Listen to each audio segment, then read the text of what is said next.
Hello, everyone, and welcome into the hospitality room presented by Mascot Media. Bobby Swofford, Blair Cartwright with you. How are you, Mr. Swofford? I'm good. Oh, I got to start the countdown here. You don't have to. We can sit here and talk all day if you don't want to start Yeah, the clock. we have bonus. Uh, We have bonus time. yeah, things are good. This is probably my favorite Sunday of the NFL season, with the Oh yes. exception of Week 1. This Sunday is, to me, is better than the Super Bowl Hmm. because you get two games and you get four of the best teams in the league. And usually a better game Yes, very each much one. so. Yeah. Um, a quick shout out: if you're watching this on YouTube, you'll notice we have our own channel now. So please like and subscribe, if you will. Do us a Please click it. solid. Click and So share. click and share. Yeah, tell all your friends and everything. We're gonna try something a little different. See if we can I like it. see what happens. So that'll be good. All right. Well, let's get right to it. We will start first with our pick results, and there they are. You had the better week. Yeah, Two and I one. thought I had a good week, and actually, I thought it was better than 2-2. But I'll take a 500 a week after you look at my season record. Well, we had a push. Yeah, So those silly that pushes. yeah, so that kind of changed it. Otherwise, you were solid. I mean, you Mm-hmm. had it, but you know that's okay. Yeah. So we'll start first. A recap: the national championship game. Mm-hmm. It looked like it was going to be a total snoozer, Yeah, and then it got interesting late. it did. So I mean, this game was had more ups and downs than the Texas Giant at Six Flags in Arlington. It was really because Notre Dame takes the opening kickoff and just shoves it right down Ohio State's throat, and they say, "You're not going to stop it. We know you're not going to stop it. Take it and like it." And it's 7-0. Bam. Mm-hmm. And then Ohio State answers, and then Notre Dame decided, you know what, we can't run the ball. We're just not going. We can't do it. We're not going to try. They had more rushing yards on the opening drive, I think, than they had the rest of the game. Mm-hmm. And so, obviously, a huge credit to Ohio State and the adjustments that they made. But I wasn't expecting Notre Dame to make that push. I think I picked Notre Dame in that last field goal, and of course, they haven't had success going man to man against Ohio State all game. You get them into a third and long situation. So what do? Not only do you go man to man, you don't have any safety help over the top. You just send the house, and that 3rd and 14 turns into a 40-yard gain to Jeremiah Smith, and just like that, game's over, and Ohio State kicks the field goal and covers the spread. I mean, it was amazing. It was, you know, they took the air out of the ball in the opening drive. Mm-hmm. Ohio State takes the air out of the ball, so they're hanging Yeah. around. So you thought, okay, there's a chance, and then they got up one score, and then two scores, and then you're just like, oh, it's they're not doing anything. So you turn away, and then it's like, well, there's nothing else to do, so I'll turn the game back on, and it got interesting again. Yeah. 31 straight points will get you to turn the game off really quick. But then Ohio State, or excuse me, Notre Dame decided to, like, hey, we're going to make an effort here in the second half. Well, and it's almost, it was just weird. It was almost like you can get too big of a lead because then you take Yeah. your foot off the gas. Mm-hmm. So then here comes Notre Dame back. And it's always what if. But if that field goal doesn't doink the upright and goes in, Right. how does Ohio State respond? Because man, Mm-hmm. you could just see and feel the pressure Yeah. mounting on their sideline. Yeah, you could. And I don't, this generally doesn't happen for teams like Notre Dame, but like the casual fans started rooting for them. And Yes. and the people without a rooting interest kind of started pulling for Notre Dame just because everyone's heard, oh, Ohio State spent $20 million. They've done this, they've done that, and so they almost kind of jumped on the bandwagon, if you will, with Notre Dame. Is like, hey, if we're going to have to watch this game, we might as well have something competitive. And yeah, I'm with you. If that field goal goes in, and obviously they had a bunch of struggles with kicking this year, if that goes in, it's a completely different Oh, contest, completely different feel. yeah, it gets real interesting. And I had texted you earlier in the game. I thought they didn't trust Will Howard to throw the ball. Agreed. And then to make that call on third and 11 with everything on the line, Mm-hmm. that was some big balls by It Chip Kelly. is, but also to me that's a big blunder from Notre Dame and their defensive staff. Like, you can't cover him one on one. So why are you in the biggest moment of the game? Why are you going to ask your kid who can't cover him one-on-one to do so. Not give him help. Yeah. Yeah. So I mean, I know you're banking on a couple things happening. Maybe the protection doesn't hold up and that you get to the quarterback in time. Maybe the quarterback doesn't make the throw, but you're relying on somebody else that's kind of out of your control. Because if you've got enough bodies, and I know Notre Dame spent a lot of bodies at the quarterback, but if you keep enough guys in the block, I mean, you didn't need that much time. I mean, it's like yeah. 1-2, let it go, and by the time it comes down, you're 40 yards down the field. Yeah. And that was a ball game. So Yeah. Ohio State, I mean, the funny thing is these two teams, the way they were seeded, probably would not have been in the BCS playoff. Shouldn't have been. Yeah. So, if you ask me, I mean, I think the playoff should be 6 teams, give 1 and 2 a bye. And even in that format, they're not in. I mean, this is teams number 7 and 8. You're talking about somebody who lost to Northern Illinois and someone who lost multiple games. Lost to Michigan. Lost to Michigan, but also didn't even get to the conference championship game. Didn't even get to the conference title game. So I don't know, but you could say that about a lot of the teams. The Final Four, none of those teams won their conference. So I mean, there's a lot of flaws. There's a lot of warts on that frog, if you will. So they need to go back to the drawing board and reevaluate how they, weigh conference championships, because everybody needs to play them or everybody doesn't need to. Yeah.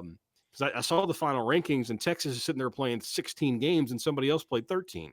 But yet they were both in the playoffs. Like, how does that make sense? Yeah. Oh, it's definitely got to be tweaked. But for once, you can't argue the outcome of the championship. No, agreed. I mean, you got to play the game. You play the games that are in front of you. But look at Oregon. Oregon was benefited 0 by winning their conference tournament, going undefeated. Their conference championship, and going undefeated in the regular season. They got probably the worst draw. Well, I mean, how does the 5 and 6 seeds get the best draw in the playoff? I don't get that. Yeah, it didn't help you to have a bye. Correct. You didn't get a home game, and you had extra time off, which you probably didn't want. So they definitely need to tweak it.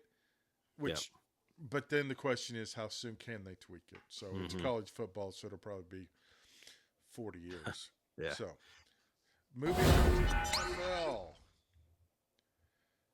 I keep putting Texas. It's Texans and Chiefs. It was, turnovers. And that was the theme all weekend. It was the theme in this one. Yep. Chiefs were never really pushed, but they didn't really have to be. Yeah. Anytime the Texans had a chance, they made a mistake. Yeah. Offensively or defensively. One, for Kansas City, they figured out Travis Kelce's pretty good still. And he's obviously the guy that they can go to at any point, it feels like. I'm not a conspiracy guy. I don't think the league has an agenda. Go ahead. There's some. I'm not that guy, but there are calls that Patrick Mahomes is getting, that Tom Brady used to get, that Peyton Manning got, that is starting to get to the point where it's ridiculous. And it was ridiculous when those two quarterbacks had him too. But now with the technology and the ability to immediately buzz down and say, "Hey, that wasn't roughing. That wasn't a face mask." They've got to correct that. Because the roughing the passer call was too important at that juncture. Instead of being off the field and getting the ball back for your offense, it's now a first down for Kansas City. They go down and score, and it's a completely different contest. Yeah. Got to be able to get those things fixed. And that's not the Texans' fault, and it's not the Chiefs' fault, honestly, that they're benefiting from it. But when it's that high-profile game and it's happening to a team at the benefit of a team that is obviously a cash cow for the NFL, it's not a good look. Thinking about that, replay assist, what is it exactly? And it should have been utilized in that instance. They have the technology, use it. Also wondering, too, with the game becoming as fast as it is and the players becoming as big and fast as they are, the old school football and I've experienced this on the softball field as kind of a parallel. Your positioning has to change because the game has speeded up. Correct. So I wonder if they need to change the positioning or maybe add another official or better utilize the technology to be another official. Because the old way of doing it with 6 guys, man, that was in the 50s. The game is advanced and so much Mm-hmm. faster now. Yep. You're easily out of position. Like when he threw the flag on the roughing, well, he's behind the play. Yes. So from his vantage point, he thinks he sees contact, so he's told to call it. Mm-hmm. You position around more. It's like a tag play. Yep. You gotta actually be in. You gotta turn and be in position to see it. And I Yeah. wonder if that's part of the issue is they haven't really. And it wasn't just this game. We saw a lot of calls that were. You Mm-hmm. wonder if Yeah. it's something they need to overhaul. Yeah. No, I agree with that. But I mean, football is such an unpredictable sport. Because what you're talking about makes perfect sense. You got to play at the plate. You got to get over away from where the throw's coming in, so you have a good angle at the tag. Mm-hmm. Hey, ball's coming in from right. You know where you're supposed to get as an umpire. Yeah. Well, as the ref, the white hat, the referee for the NFL, you're right there at the behind and to the right of the right tackle. But you have to be far enough back that if the play scrambles to the right, if the play is designed to the right, that you're far enough out of the way to still do your job. But to me, it's like, okay, drop back pass, roll to your right so you can get a clear shot at the quarterback coming in. But what happens when the quarterback rolls right at you? That's You got to true. turn and run. Yeah. And so then you're out of position. Yeah. To me, it's got to be like it was with the pass interference we saw against the Saints in the NFC Championship game a few years ago. You've got to be able to come in and say, hey, we got this wrong. Let's fix it immediately. Because Yes. literally, the 100 million people are seeing the replay within seconds. We're not Yes. talking about this is going to be the NBA in the last 2 minutes and we're going to review every play. Yeah. But they literally get this thing solved within seconds. They show the one angle, hey, that's not roughing, buzz down. Hey, we're waving the flag off. Or on the other flip side, hey, that was roughing. It wasn't called. That was a face mask. We didn't see it because we were out of position. Here's 15 yards. I don't think anybody would have that problem. No. We're not going to sit there and review every false start. We're not going to review every holding penalty on the offensive line. Not going to review every defensive holding penalty. But the 15 yarders, the pass interference deep down the field, the personal foul face mask, the roughing the passers, those big penalties have to be addressed. Yes. And New York can just get in Yeah. the microphone and get into the earpiece.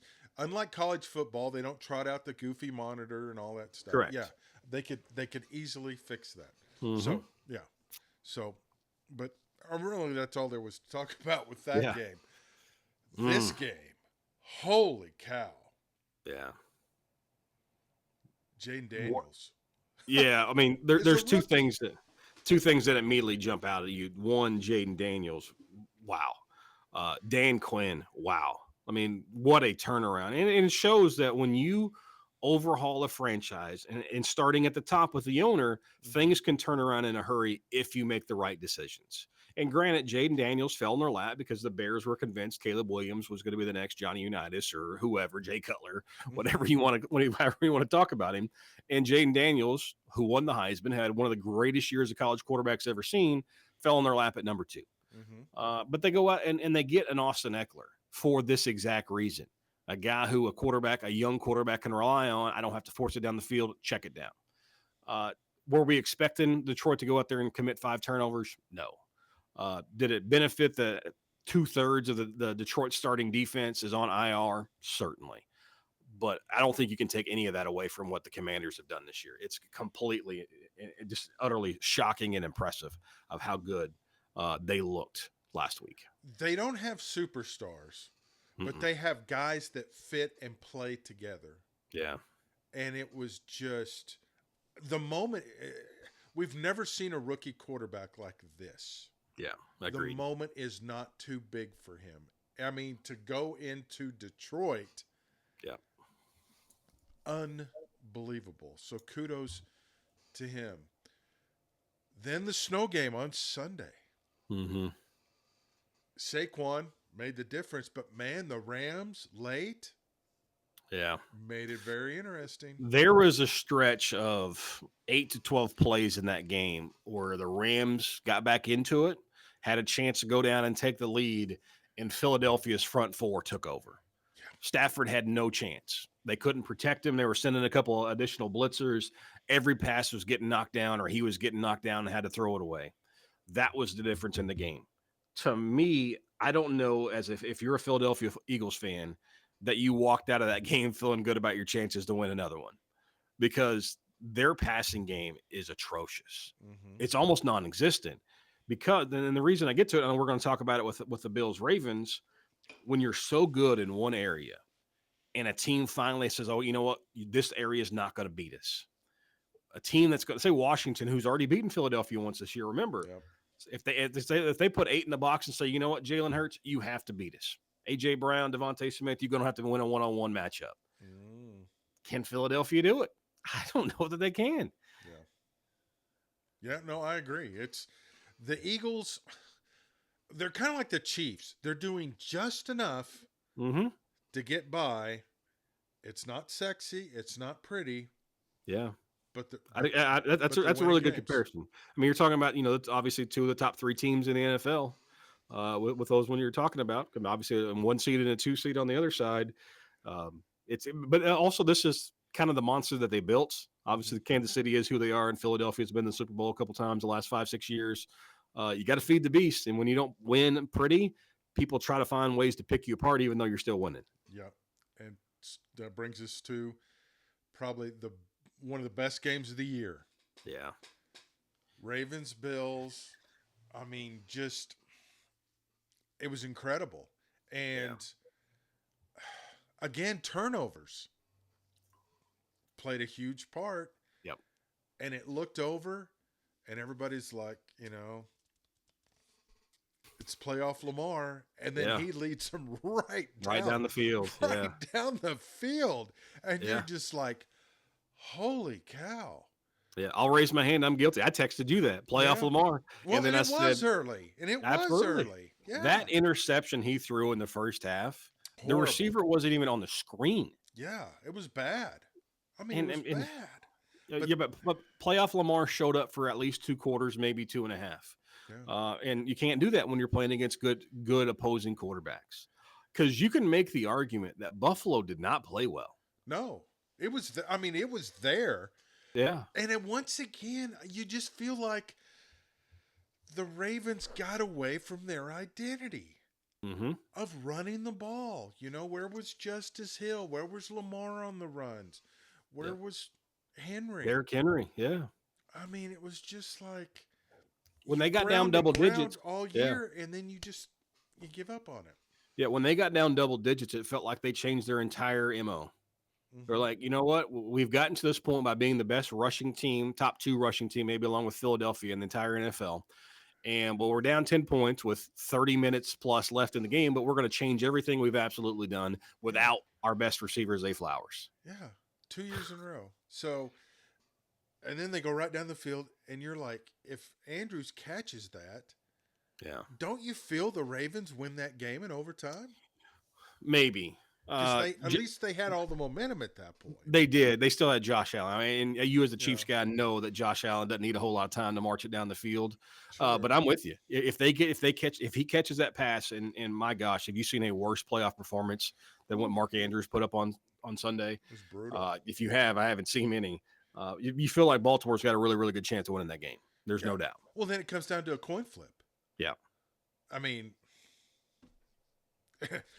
it's just, it's nuts. But that was one for the ages. So it sets up our championship games and our picks. Commanders at Eagles. They meet yet again. There's no secrets. Eagles are favored by 6, but there's a lot of questions about Jalen Hurts' health. Both teams are banged up, but that's not a surprise at this point in the year. But there's just something about this Commanders team. Yeah, they've got it, and people are always trying to find it, and they've got it. And a lot of it comes from their head coach. He has completely turned that organization around. To me, it's all going to be losing Cosme is big, the offensive lineman. He blows the knee last week against Detroit. That's going to be huge. Can they establish some sort of running game? Terry McLaurin can get open against anybody. Jaden Daniels is going to find ways to get his receivers the football. I think it's a good game. I think it's close, just like last week against Detroit. I think Washington finds a way to I'm not going to say win it because I didn't pick them to win last week. I'm not going to act like Mm-hmm. I did, but they're going to find a way to be within a touchdown late in the game. So I'm going to take the Commanders to cover. I'm with you. I will take the Commanders and the points. I mean, they know each other so well, Mm-hmm. and it's always division game. It's always gonna be tough. And then I mean, if you're the Commanders, and like you said earlier, you load the box and you tell Jalen Hurts, you're gonna have to beat us because we're Yeah, gonna stop 100%. Barkley. Yep. And if they do that, can the Eagles do it? Mm-hmm. Yeah. Until they prove me wrong, I don't know that they can, to be quite honest. Wow. And to think a rookie quarterback could be in Mm-hmm. the Super Bowl, that is insane. And then on the other side, Hmm. once again, Bills Chiefs, the line keeps moving down lower Yeah. and lower. Chiefs favored by 1.5. So basically, it's at Pick 'em. Arrowhead. So they got Yep. the home field tickets. Tickets went on sale Monday. I tried to log in just to see what the face value was. Couldn't get in. My God, on StubHub, you can't touch this Oh, for under gosh. $1,000. Yeah. Most people think this is the Super Bowl. Most people would agree that, hey, whoever wins the AFC between these two or Baltimore is going to win the Super Bowl. Can't disagree with them. It's not how it works. I understand that. Look at Kansas City's resume this year. There aren't any blemishes, right? You throw away the Denver game in Week 18 Yeah. because they didn't play anybody. The only team to beat Kansas City this year is Buffalo. Mm-hmm. If you had to say I need one quarterback to play one game that can outduel Patrick Mahomes, it's Josh Allen.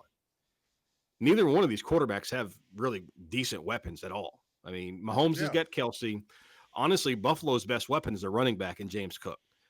To me, who's not going to be intimidated by Arrowhead? Who's not going to be intimidated by playing against Patrick Mahomes? I like Josh Allen. I hate that he plays in the AFC East as a Patriots fan. I said it before. I think I said it in week 14 or 15 that the Bills are my pick to go to the Super Bowl after I said they wouldn't win double-digit games. I'm going Buffalo. I can't get off of it now. Okay. And they didn't play well last week, and so that tells me No, they're going to come back and play better. I know the Bill, and I know I usually pick against the Chiefs, but with 1.5, I mean the line's irrelevant. Yeah, I'm gonna go with the Chiefs because one, they're a different team in the playoffs. They've they got the are. mental edge over Buffalo in the playoffs. It's at home, Mm-hmm. though everybody says with technology and stuff. I still think home field's an advantage. I heard a stat today. In the playoffs, the Bills' defense only gives up 18 points a game at home. On the road, 34 points a game. Yeah. Not good. Um, I've got a diehard Chiefs buddy. yeah, Known him since I was a kid, and he loves the Chiefs, and he used to rock the old Joe Montana jersey and the Derek Thomas jersey back when we were kids. yeah. Um, he texted me on Monday and he said our season's over this week, Ooh, and okay. and that's not normal from him. And I asked him why. He's like, we can't score enough points. Yeah, but I don't know. I think it'll be a shootout. I just, Yeah, Kelsey's a different player yeah, in the postseason. We saw that agreed. last week. Yeah, can Um, they score 30? That's the question. Hadn't scored 30 all year, no, but they haven't had to. right? But they They may need to this week. may need to, but they've always done just enough. Yeah, And I think once again, they do just enough. I don't know. They've figured it out. They've gone Tiger Woods on us. They key up for the 4 majors. This is the third major. There's one more to go. yeah. 30-21 was the first time. Yeah, To me, 27 points is enough to win this game. could very well be. And But anything you get over that is a bonus. yeah, but can Kansas City get to 27? I think That's they can. see, I don't know. I don't have. I have a ton of faith in Andy Reid. I have a ton of faith Yeah. in Patrick Mahomes. I don't know that the combination of DeAndre Hopkins, Hollywood Brown, and whoever Juju Smith-Schuster is enough to get the job done. If they and their other key that everyone has kind of overlooked, they haven't turned the ball over. Mm-hmm. If they continue to play clean, yes. They turn the ball over to this Bills team, it's trouble. The Ravens scared me more than the Bills. because I didn't think they could beat the Ravens if they had to play them again. Yeah. But I think they can get the Bills. We didn't touch on it then, but I'll ask the question now, not to completely derail your timeline. No, that's fine. So Lamar Jackson could, maybe even should, win another MVP this year. Yes. Is he now Phil this Mickelson. generation's? I mean, who do we compare him to now? Who's the best regular season player, but is completely irrelevant in the postseason? To me, Aaron Rodgers is coming to mind, even though he won a Super Bowl. Yeah. Peyton Manning won a couple Super Bowls, but I mean, he obviously won 5 MVPs and flaked out in the playoffs a ton of times. Lamar Jackson is starting to get into that rarefied air of just being maybe Allen Iverson. Like you're a superstar in the regular season, but completely irrelevant come when it matters. Well, like in golf, the best player to never win a major. Yeah, Greg Norman. Yeah, that's what he's becoming. Mm-hmm. So, yeah, I mean, you got to wonder if that's, what do they do to change that? It's honestly, it's him. Yeah. I mean, you've changed offensive coordinators. You brought in the best running back in football, and you still saw playoff Lamar show up. Yeah. Because the interception, okay, maybe it slips out of his hands. Doesn't happen to anybody else, but okay. But the fumble, no one touched either arm. Nobody touched a hand. He literally just dropped the ball. Yeah, it was bad. That can't happen. No, I don't know. It's one of those things. Graphics, so everybody can subscribe and like. It's almost like you just have to keep putting yourself in that position. Mm-hmm. And just keep plugging away, and hopefully, your day comes. But yeah, I mean, that's all you can do is just keep putting yourself out there, right? I mean, he's doing what he's supposed to do. He's putting them in position to be successful in the postseason. At some point, you've got to play well in January, and we haven't even given him the fact that he played well in February because he hadn't gotten there yet. Yeah, but are they hurt too by the fact that they keep getting away from their identity in the 100%. biggest game of the year? So then you're forcing him to kind of be somebody he's not. Yeah, but so here's my deal, and this is going to come back on a knock on Lamar. I want my big-time quarterback to say, hey, we're not running the football when we used to run it. Walk up to the line of scrimmage, see that there's 5 guys in the box, and change the play. Mm-hmm. You know what Lamar Jackson does when he walks the line of scrimmage? He puts the pacifier in his mouth and nobody can hear a word he says. Yeah. Yeah. Well, when you're the superstar quarterback, you're Josh Allen, Joe Burrow, Patrick Mahomes, any of those guys. They all walk to the line and say, hey, I don't like this look. Let's change the play. Mm-hmm. Lamar Jackson doesn't change the play. Sure. At some point, I got Derrick Henry behind me. I can run, change the play. Give yourself a better chance to be successful and take the pacifier out of your mouth. No, that's fair. That's fair. I mean, do you agree with the fact that he's going to be the MVP? No, because to me, Josh Allen did so much more with so much less. And I think Burrow's got to get consideration just from the sheer fact you knew what they were going to do, and he still did it. Yeah. To me, Josh Allen, his numbers were so impressive and literally did it with nobody. Yeah, they got Amari Cooper halfway through the year, but he's a shell of who he used to be. Well, and Shakir's just a possession receiver, a good one. But I mean, Cooper hadn't really done anything. Yeah, I mean, their second best offensive player is a running back, and not many teams can say that anymore. Yeah, I mean, he's a hell of a player. But again, we're seeing there's a difference between the regular season, which they keep extending. Yeah. And the postseason. And we see that in every sport, but especially in football. Yep. Dallas Cowboys, for instance. Regular season is this. Postseason, different animal. It's Aaron Rodgers. It's what Aaron Rodgers' entire career was. Great in the regular season, irrelevant in the postseason. Totally. And now he has a new head coach. Yeah. Final word. Arkansas won a game, and it didn't matter what color the jacket the coach wore.